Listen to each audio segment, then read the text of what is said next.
আমার বরাবরই ভাল লাগে। তারপরে মাটির এরকম সুন্দর বাড়ি দেখতে তো আরোই ভাল লাগে।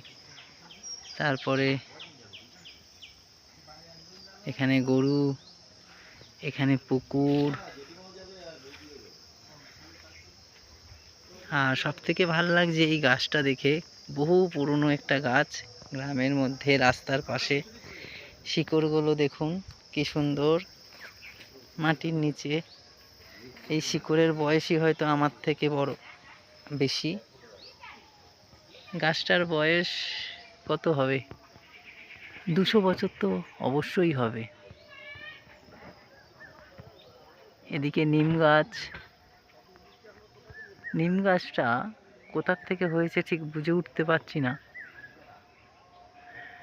নিম গাছটা বট গাছের সাথে সাথে একসাথেই হয়েছে।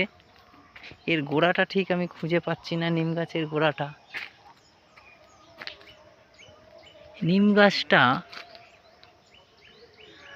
বট গাছের মধ্যে থেকে বেরিয়েছে, এটা মজার জিনিস। এই যে দেখা যাচ্ছে মাঝখানে সরু যে, এই যে সরু যে, এই যে সরু যে, এটা হচ্ছে নিম গাছ। আর বট গাছটা, এই অশ্বত্থ গাছ, এটা সরি অশ্বত্থ গাছ। অশ্বত্থ গাছটা নিম গাছ থেকে পুরো চারপাশ থেকে আটকে রেখে দিয়েছে। এটা তো মজার জিনিস, মাঝখানে নিম গাছ, চারপাশ থেকে অশ্বত্থ গাছ তাকে ঘিরে এমনভাবে রেখেছে, বোঝাই যাচ্ছে না সেটা নিম গাছের নিচের পোর্শনটা দেখা যাচ্ছে না।